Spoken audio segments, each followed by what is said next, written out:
The Death Guard Codex has been leaked and is expecting to be released very soon. As usual, it is game night and I am playing Warhammer 40,000. I know, shocking revelation. I play Warhammer 40,000 and do so regularly. After arranging with someone who was free the points, he said he wasn't going to tell me what army he was bringing, but would say, I really like zombie movies. That's not uncommon. They were very popular, like 20 to 15 years ago, maybe longer. Maybe it was like 30 to 15 years ago. They became a whole genre in themselves. Zombies represent mindless consumerism, or mindlessly following dictators, or what if those plants that mind control ants did that to people, and now it's The Last of Us, and we are like ants. But anyway, I was like, okay, you like zombies. Was that meant to be a message for me? Then there was like a 20-minute gap between messages, which made me think he either accidentally sent the message to me instead of someone else, or more likely, he messaged me, did one round of an online first-person shooter, and then messaged me again. His response was, no, I really like zombies. Wink. I got it now. The leak, the codex release, yeah. So the best response was to reply in an equally cryptic way with what faction I will be using. Well, I really like girls, if you get what I'm saying. His response was, what? I'm not coming on to you, dude. Did you think I was gay? No, I am not saying I think you are gay. You don't get what I'm saying at all. I began to doubt that it was a Poxwalker army, but it was. You know it was because of the title and the thumbnail. If you didn't know, well, there are two types of people. Some people who can figure out the next part from existing information. There are a lot of fun elements to the Death Guard Codex. Generally it looks fun for the Death Guard players, less fun for everyone else, especially with Toughness 6 Plague Marines, but I have ways of dealing with the Death Guard. I heard that Poxwalkers infiltrate now, and wondered if the fly-blown host might be used as a twist in the Poxwalkers. I had figured out it was a Poxwalker theme. Flyborn Host gets the mixed contagions that the Index Death Guard detachment has, so all of the creepy extra things are available. And the Poxwalkers would have infiltrate, they would scout 5 inches, and stealth would make them very difficult to deal with. And very close to me at the start of the game. It would be like that zombie film with Antonio Banderas where he goes around a corner carrying his dog and a plate of, I think, sausages, and the zombies are like 10 feet away and shambling in his direction. It would be like that. But it wasn't Flyblown Host. And this game was before the little errata to exclude Poxwalkers from the 5-inch scout. As you were probably expecting, it was the Shamblerot Vectorium. And if you didn't know what it was called that, it's the Poxwalker detachment. Not to be confused with the Virulent Vectorium, that was the basic plague company from the Index. I'm not going to read off the whole army list because I can't remember all the units, but there were some notable units in this Death Guard army that should have their abilities explained. There were 6 units of 20 Poxwalkers. Poxwalkers gained an inch of movement in the Codex compared to the Index, but they are otherwise the same as in the Index. Oh yes, and they infiltrate. So 3 of those units of 20 were infiltrating, 1 unit was with Typhus, 1 unit was with the Plague Caster dude, 1 was with the Bellman. The Malignant Plague Caster had Sorrow Siphon, so they could add 1 to their damage of their Plague Wind weapons, but they would accidentally kill D3 Poxwalkers. And it's a very cheap enhancement. The Bellman is a Noxious Blightbringer. Having them in the unit increases the movement characteristic by 1, and they get to reroll advance and charge rolls. So we now have 6-inch movement on the Poxwalkers. And they also force Battle Shock if within 9 inches and below starting strength, not if I'm below half strength in my command phase. Importantly, in the opponent of the Death Guard player's command phase. They had the Talisman of Burgeoning, so the unit got +1 to their toughness. This is toughness 5 Poxwalkers. Very painful to get through. So they're tough, and they are fast. They can't infiltrate because if you attach a character that doesn't have infiltrate, the unit can't infiltrate, but 60 Poxwalkers were infiltrating. 60 Poxwalkers were not. The unit with Typhus is -1 to be hit, and when Typhus is leading a Poxwalker unit, when he uses his Plague Eater ability, that can regenerate destroyed Poxwalker models. Death Shroud Terminators can drop in 6 inches away and still charge as long as they are not within 9 inches of any enemies not currently afflicted by the Death Guard army rule. And there are far more ways to be afflicted by the Death Guard army rule. The Plague Marines are now toughness 6. They can afflict a unit they shot, and that afflicted unit now suffers the Death Guard army rule penalties. So that's -1 toughness and one of the other contagions that was chosen. All but one of their Plague Marine units was in a Rhino. When you get out of their Rhinos, then you get fire support, the same way the Genestealer Cult Goliath truck does, or how the Immolator used to be in the 10th edition Adepta Sororitas Index. Full rerolls to wound. The Poxwalker detachment also gives you X+1 number of additional Poxwalker units, X being the number of thousands of points. So at 1000 points, 1 + 1, you get 2 more units of 10 Poxwalkers. 2000 points is 3 more units of Poxwalkers. These are fixed in the units of 10, but they're very useful for being an additional wave to keep opponents in their deployment zone, arrive to claim objectives on the flanks, or deep strike into the center of the board with a stratagem, hidden among the dead. Exactly like the start of that Antonio Banderas zombie film where the villain evades the Spanish police by posing as a deceased choir boy. Does anyone else know the film I'm talking about? You shouldn't, because I made it up. Do you know how hard it was for me to find an actor who has not been in a zombie film? I spent more than half an hour on this joke and I do not think it has paid off.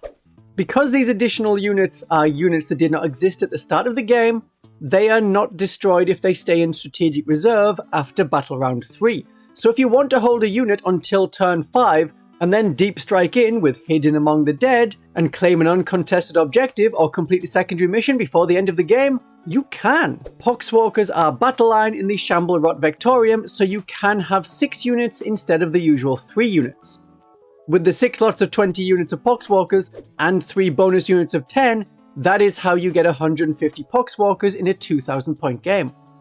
Although that is the minimum. Maybe I should have made the title 150 plus, because each time a Poxwalker kills a model in combat, that restores a Poxwalker model to the unit. No, I'll stick with 150. It's a nice round number and it's the one that people are using online to refer to this detachment. It is possible in principle. It's rarely possible in practice. I know that fielding hundreds of models is not relatable to most gamers. So I asked my mods how to make this video more relatable to the everyone gamer, and what they came up with was, I should take off my cloak. Because most people don't play war games with a cloak on. So there you go. Do you feel this video became more relatable?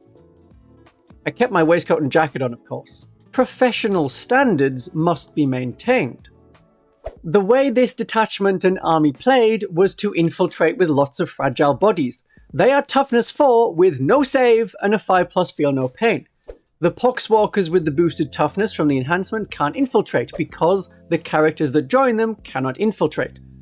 I have used and faced mass infiltrate armies before. My battle sisters have defeated the Vanguard Onslaught detachment several times, and I played Genestealer Cult, and the Final Day and the Biosanctic Brood Surge both have lots of infiltrating units.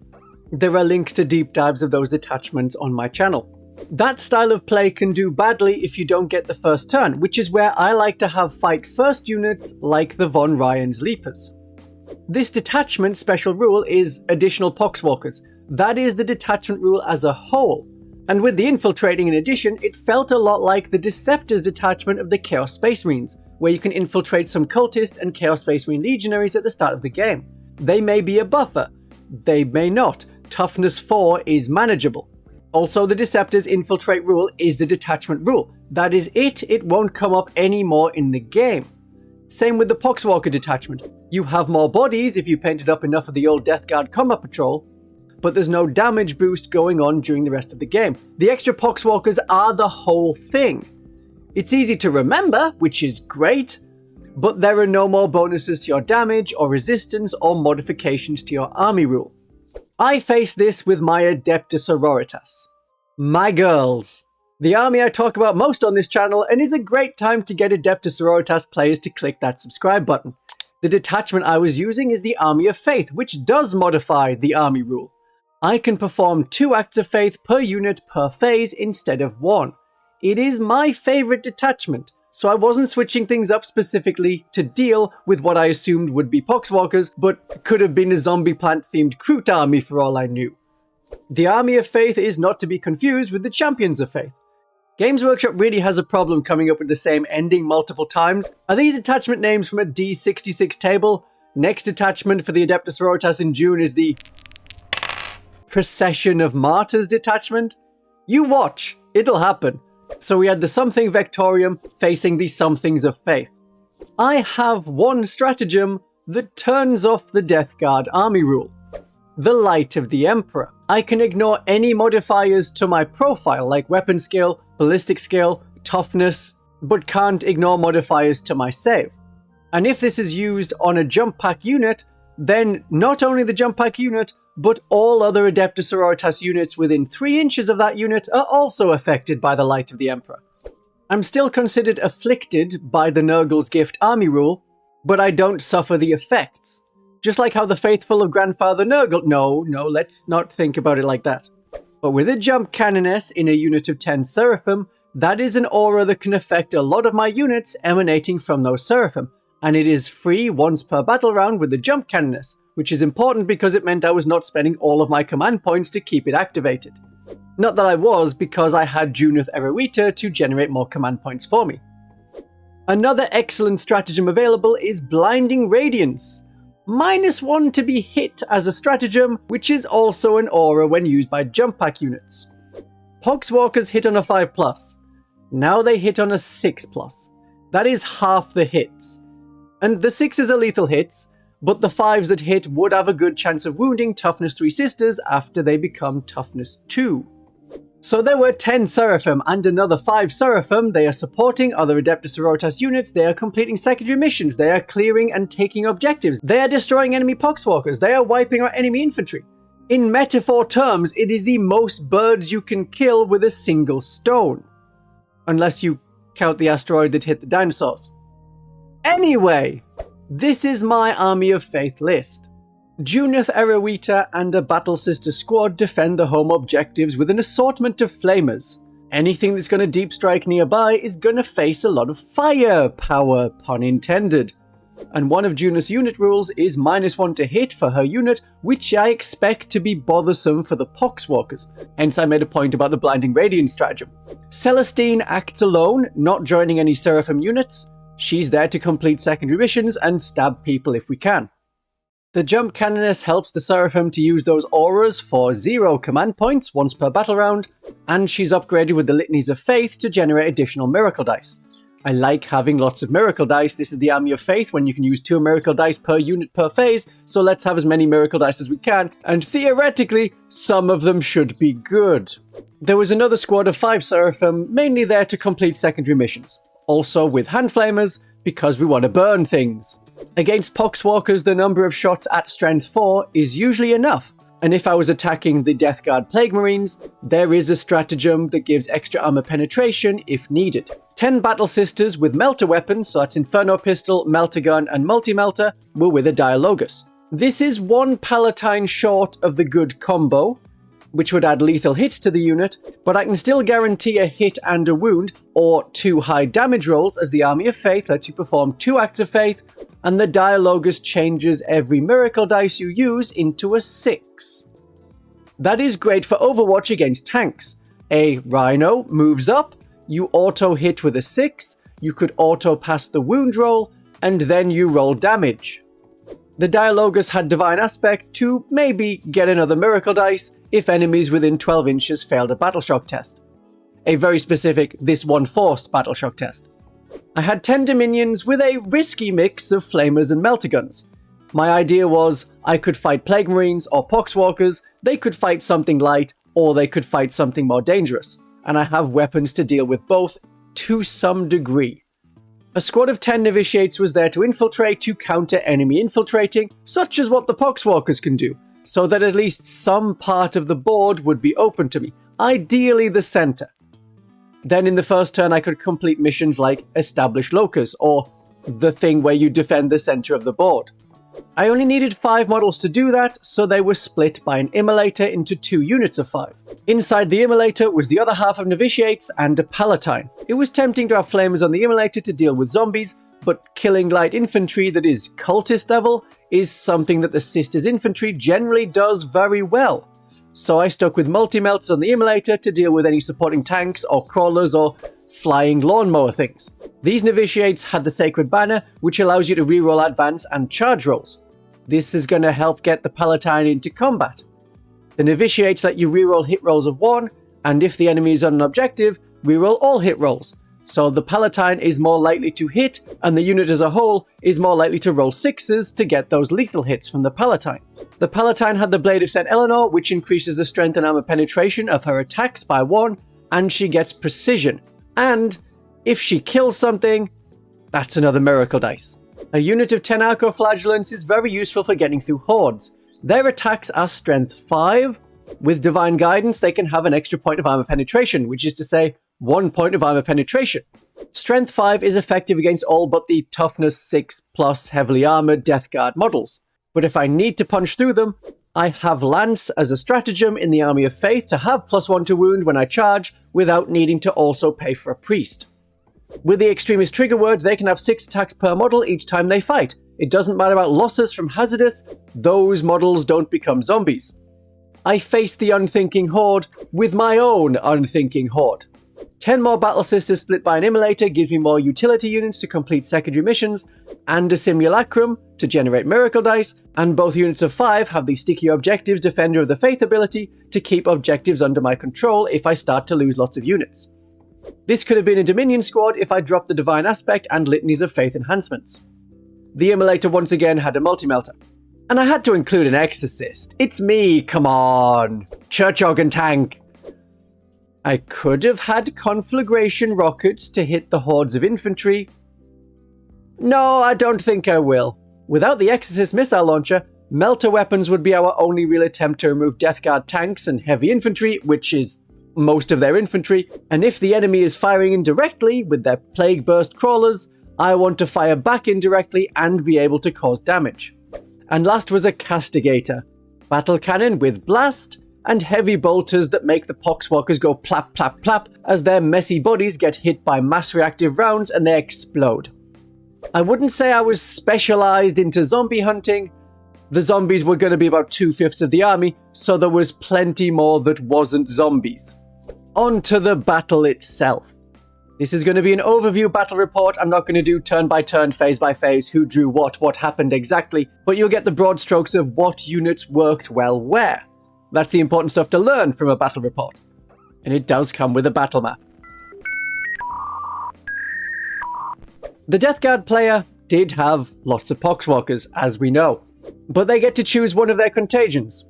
They could have had the -1 movement, -1 objective control, which would bring the sisters to plague zombie levels, or they could have forced -1 to hit rolls.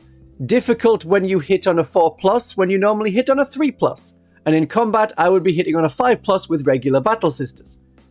But the plague he went for was the Rattle Joint Ague. Ague. Rattle Joint Ague. This gives my units -1 to their armor save if they're within contagion range, or afflicted. The save is all that protects the Battle Sisters. We are toughness 3, and become toughness 2 when afflicted if that affliction is not taken away with the Light of the Emperor. And modifying the save isn't covered by the Light of the Emperor stratagem. All of the Death Guard detachments get to pick a bonus affliction thing, not just the Plague Company, now known as the Virulent Vectorium. The mission was the Unexploded Ordnance mission, so you have 3 objectives in the center which can be moved closer to the enemy deployment zone, and you get more victory points depending on how close the objective is to your opponent's deployment zone. You count the victory points of all 3 objectives regardless of who controls them. The location of all 3 of the objective markers is what determines the victory points, not control. The first thing to declare is reserves. I put 5 Seraphim in reserve, he put 3 Death Shroud Terminators in reserve. And that was it. Because we both had infiltrators, I had 5 novitiates, he had 60 Poxwalkers. The player that would go first would be able to control the center of the table and that central objective. The Death Guard player won deployment role and chose to be the defender, so they place a unit first. So 20 Poxwalkers landed in the center of the board. This deployment map doesn't have any terrain, just so it's easy to see what is a unit being placed on the board. and these are placed in rough estimations, so I've used rectangles to be an approximation of the unit. After the Poxwalkers were placed in the centre, I placed the 5 novitiates that were infiltrating on the objective marker on the right. One of them was on the objective marker itself, so that I could try and generate a miracle dice with the simulacrum if I went first. It was possible my opponent would draw Storm Hostile Objective in the first turn, but I was willing to take that risk. For the rest of the Death Guard deployment, which I know it alternates but we'll do it quickly, 1 unit of Poxwalkers on the leftmost objective, 1 unit of Poxwalkers infiltrating on the right, 9 inches away from the novitiates, and then in the actual deployment zone, back left was the Poxwalkers that were toughness 5 with the Bell Ringer, on the right was 20 Poxwalkers with Typhus, in the centre was 20 Poxwalkers with the Plague Caster, there was a unit of 5 Plague Marines on the home objective, and all of their other stuff was in the centre. This was Rhinos with Plague Marines and anything else I've forgotten. My deployment zone had the 5 sisters that were not in an immolator on the far left, acting as a screen against those 20 Poxwalkers if they came forward. Celestine was there to support or move towards an area where she could complete an objective in the first turn, so I had Celestine as an objective completer on the table, while the 5 Seraphim dropping in would be able to complete an objective almost anywhere on the table. Near them was the immolator with the other 5 sisters inside, in case I needed to move forward and fire some melter guns in that sort of area, but yeah, it's Poxwalkers. And there was a castigator nearby who could move and fire either to the left or to the centre. Dominions were in the centre of my deployment zone, ready to scout forward to attack the Poxwalkers and then try and take the objective, or move backwards with their scout move, away from the Poxwalkers so that they would be much harder to be charged. On my home objective was Junith and 10 sisters, and behind that was the Exorcist, also on the objective. The 10 Seraphim with the Canoness were a bit further to the right, so that in theory, in my first turn, with an aura, I can affect the Dominions, Junith's sisters, and the 10 sisters with the Dialogus to the right. Behind them was the Immolator with the Palatine, ready to strike against enemies, and the Archoflagellants in the far right corner, ready to counterattack against the Poxwalkers if they went first and attacked the Novitiates. And that's what happens. The Death Guard went first, and they moved quickly. The Dominion scouted backwards to stay away from the central Poxwalkers, and we are ready to start the game. I could have used Light of the Emperor in the first command phase, but the units it would be affecting were probably not going to be within the 1-inch contagion range of the Poxwalkers, and I wasn't really planning to charge with regular Battle Sisters. 5 Novitiates are a buffer that got nommed. That doesn't add zombies, as you only return lost Poxwalkers, you don't increase the unit size. You want Warhammer Fantasy Old World zombies if you want to expand your zombies beyond starting strength. Knowing hunger as a stratagem lets the unit move an extra inch and have an extra attack. I asked, since when are zombies fast? My opponent then named a few films and I was like, okay, you like zombie movies and don't want people to think you're gay. Those are the 2 defining traits that I've picked to depict you in this video. So the Poxwalkers on the left charged the 5 sisters with bolters I had placed as a screen to stop the Poxwalkers charging anyone more valuable. They survived because of poor Poxwalker dice rolls. The Seraphim and the Canoness went up with Angelic Descent at the end of the Death Guard turn, and dropped back down to get around the zombie horde and get between them and the advancing Nurgle infantry and rhinos. Not a great place to be, but after shooting I can move again with Angelic Ascent. Burn the sickness away with hand flamers and move on to the objective. Poxwalkers are really annoying to get through, but at the start of the game I was able to make great advances, taking out 2 units of 20 and half of another unit. The problem was, more are coming, both out of the deployment zone and additional units from Strategic Reserve. But for the moment, it looked good. The half zombie unit that remained and 2 half units of Sisters of Battle got into a slap fight. The other 5 sisters had disembarked from the Immolator and charged to hold up the horde. This is their life now. With pistols and punching, the sisters can take down plague zombies, but every failed armor save from a sister is another Poxwalker to be put down. Celestine charged in as well, so I could use Blinding Radiance to protect all 3 units. Any attacks on Celestine were going to be blocked by her 2+ modified to a 3+ save, and a 4+ Feel No Pain. In the following turn, Celestine flew over the top of the Poxwalkers out of combat. You don't take Desperate Escape tests if you can fly. Celestine and her Gemini weren't charged, so I then used Angelic Descent on them to leave the board. I lost the 5 sisters that had the Simulacrum, but that gave me a Miracle Dice. The other 5 sisters did kill a unit of Poxwalkers because the debuffs from Celestine had restricted the zombie attack rolls, and the power swords and ardent blade cut through the Poxwalker bodies. So with pistols and a couple of lucky combat attacks with a power sword, the 5 sisters finished off the Poxwalkers, but were so smeared in filth that they were always afflicted by the Death Guard army rule. That mattered because on turn 3, the Death Shroud Terminators dropped in 6 inches away and were eligible to charge as per their unit rule, so they were going to retake that objective marker. And they failed that charge, and I tried not to laugh, and I succeeded because I'm not a bad person. Then the Exorcist had something to shoot at besides indirectly shooting at rhinos. Did you know that Command Reroll lets you reroll the number of shots on a weapon? I remember that recently, when someone told me, but them telling me made me remember, so that counts as me remembering. That is useful for the Exorcist's random number of shots, which we cannot use Miracle Dice on. The Death Shroud Terminators don't have a Feel No Pain. If a character joins them, which they didn't, then that character has a 4+ Feel No Pain. But it meant that in the wonderful Army of Faith, I was able to use a Miracle Dice of a 4 and then another 4 for 2 damage rolls from the Exorcist missile launcher and pop those pussy Terminators. Like pus-filled pussy. Yeah, that sounds right. Sadly for those Terminators, the nearest Poxwalker unit was far more than 3 inches away, so the Death Guard player couldn't use Shambling Wall, which would have straight up destroyed 4 Poxwalkers per missile that was a damage 4. No Feel No Pain, just destroyed. Celestine and her 2 attendants acting alone dropped back in to complete missions that ended on the enemy turn, like Sabotage. She is survivable as she can take bullets on her 2+ save, modified to 3+, or her 4+ invulnerable save, and she has a 4+ Feel No Pain as long as the Gemini is alive. You can assign wounds to a character model because the restriction on not being able to allocate wounds to a character is only within attached units. I have a short video explaining it more, as well as having mentioned it many times. If you watch lots of my videos on the Adepta Sororitas, you will come across it eventually. In turn 4, she epic challenge killed the Malignant Plaguecaster man after he failed a hazardous test with no command points available to reroll it, and he was prime for assassination on 1 wound. An assassination was a convenient secondary mission I drew. The Archoflagellant spent the first few turns completing secondary missions like Containment and Recover Assets, and then charged the Poxwalkers with Typhus in Battle Round 3. Because of the Destroyer Hive ability, my Flagellants were -1 to hit rolls. I thought about sort of offsetting this with Faith and Fury to have Lance and then Wound on a 2+, but I decided to be spiteful and kept up Blinding Radiance.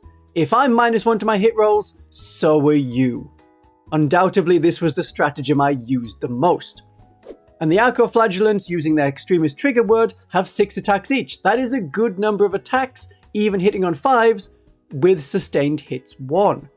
Only one of them died from 2 failed hazardous rolls, as the other one passed their Feel No Pain against the 3 mortal wounds a failed test causes.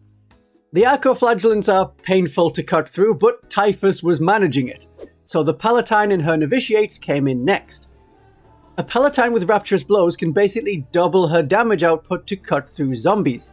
Every successful wound roll causes another separate mortal wound. But with the Blade of St. Eleanor, she has precision and can assassinate the characters with the enhancements, making the plague zombies harder to deal with. Because the Palatine has precision, the mortal wounds from her Rapturous Blows also are applied with the precision rule. That is how I stabbed Typhus to death.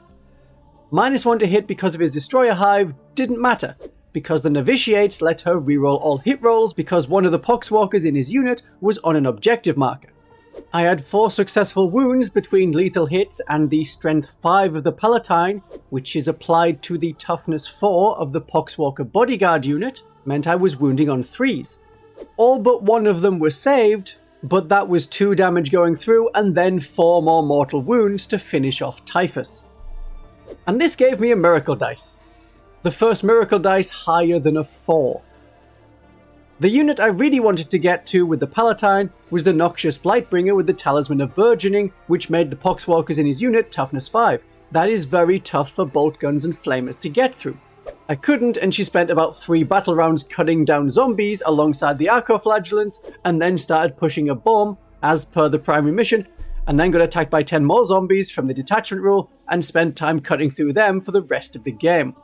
Bonus units is definitely a strength of the detachment, but there are weaknesses in this list. There are no sticky objectives in this list, so you have to sit on an objective, which may mean 20 Poxwalkers are doing that.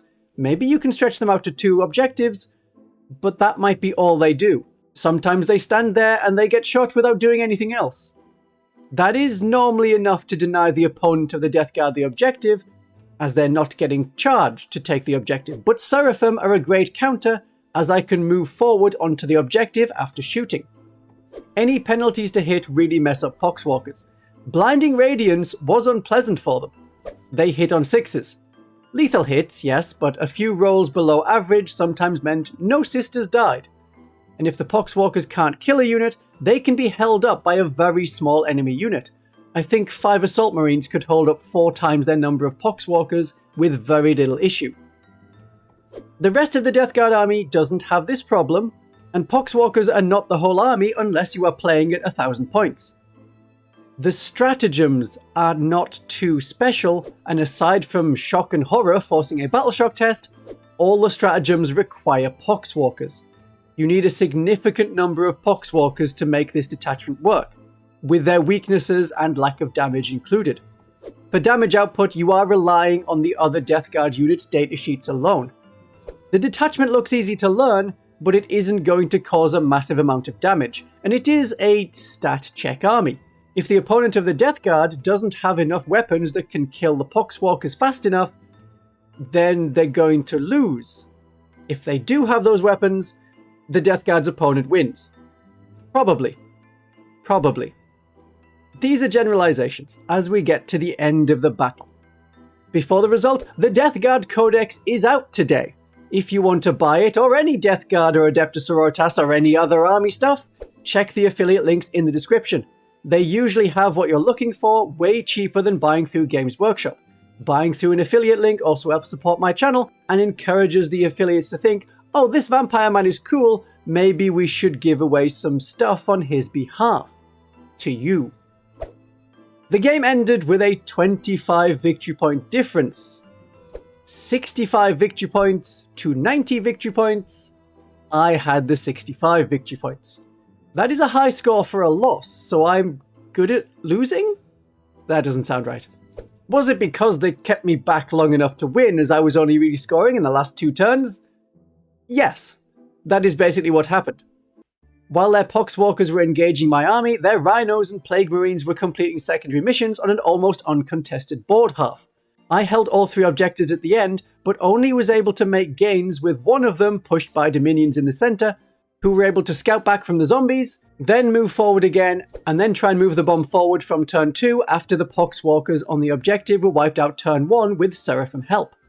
What I was able to do was complete secondary missions, but Poxwalkers standing in the way stopped me moving the objectives further forward for the primary mission, and often I had to choose between fighting the zombies, completing a secondary mission, or moving the objective, which would pass the objective marker over to the Poxwalkers to let them complete a secondary mission, or choose to pass it back to me using the action of the primary mission.